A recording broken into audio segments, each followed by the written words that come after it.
नमस्कार दोस्तों, जय हिंद। स्वागत है आपका अपने YouTube चैनल गौतम 324 पर। प्यारे साथियों, आज हम बात करेंगे सिद्धार्थनगर जिले से जुड़े एक महत्वपूर्ण सरकारी पत्र की, जिसमें ऑनलाइन शिकायत के संबंध में जिला युवा कल्याण एवं प्रादेशिक विकास दल अधिकारी द्वारा जिलाधिकारी को विस्तृत आख्या भेजी गई है। साथियों, इस पत्र में PRD स्वयंसेवकों को ब्लॉक कमांडर व्यवस्था, चयन प्रक्रिया तथा जिले में कार्यरत स्वयंसेवकों की स्थिति पर महत्वपूर्ण जानकारी दी गई है। आखिर इस पत्र में क्या लिखा है?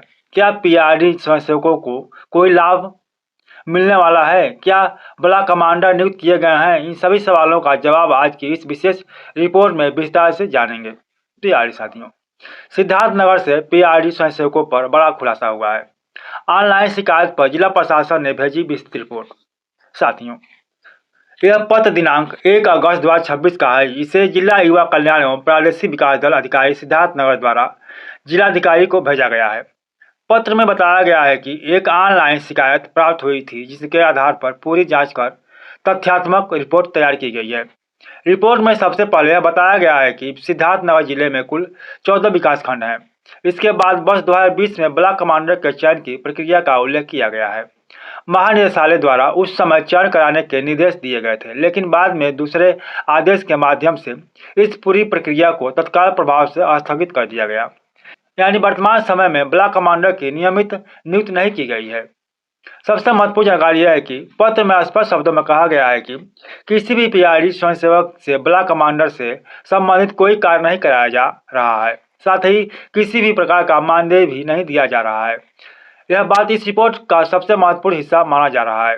साथियों, रिपोर्ट में विकास खंडवार PRD स्वयंसेवकों का विवरण भी दिया गया है, जैसे नौगढ़ 30, उसका बाजार 32, बॉर्डरपुर 19, लोटन 33, जोगिया 70, सूरतगढ़ 29, बढ़नी 15, इटावा 19, भनवापुर 15, खुनियाव 24, मिठवल 56, बासी 30 तथा अन्य विकास खंडों सहित कुल 487 PRD स्वयंसेवकों का डाटा पोर्टल पर दर्ज कराया गया है।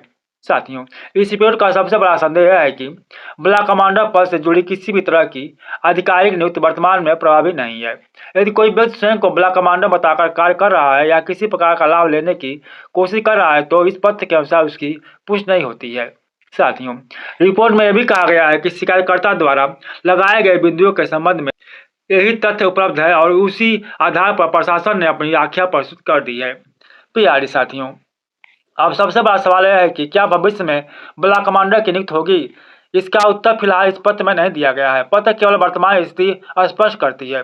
जब तक महानिदेशालय से नया आदेश जारी नहीं होता, तब तक चयन प्रक्रिया आगे बढ़ने की संभावना नहीं दिखाई देती है। साथियों, यदि आप PRD स्वयंसेवक हैं तो किसी भी अफवाह पर भरोसा न करें। केवल विभाग द्वारा जारी सरकारी आदेशों और आधिकारिक पत्रों पर ही विश्वास करें। सोशल मीडिया पर वायरल होने वाली हर जानकारी सही हो यह जरूरी नहीं है। साथियों, सिद्धार्थनगर से आई इस रिपोर्ट ने कई सवालों के जवाब दे दिए हैं। सबसे बड़ी बात यह है कि ब्लॉक कमांडर की चयन प्रक्रिया फिलहाल स्थगित है। किसी स्वयंसेवक से ब्लॉक कमांडर का कार्य नहीं कराया जा रहा है। कोई अतिरिक्त मानदेय नहीं दिया जा रहा है। जिले में कुल 487 PRD स्वयंसेवकों का डाटा पोर्टल पर दर्ज किया गया है। यदि भविष्य में इस विषय प्रशासन या महानिदेशालय का कोई नया आदेश जारी होता है, तो सबसे पहले आपको उसकी जानकारी हमारे चैनल पर मिलेगी। तो साथियों, अगर आपको यह रिपोर्ट उपयोगी लगी हो तो वीडियो को लाइक करें, अपने साथी PRD स्वयंसेवकों तक शेयर करें और हमारे चैनल गौतम 324 को लाइक, सब्सक्राइब और शेयर करें। और साथियों, आप ये वीडियो कहाँ देख रहे हैं, किस जिले, किस कस्बे और किस ब्लॉक से देख रहे हैं, कमेंट करके आप हमें जरूर बताइएगा। तो साथियों, बने रहिए आप हमारे चैनल गौतम 324 के साथ। अब फिर मिलेंगे आपसे एक नए नोटिफिकेशन और एक नई जानकारी के साथ। तब तक आप हमें इजाजत दीजिए। जय हिंद, जय भारत।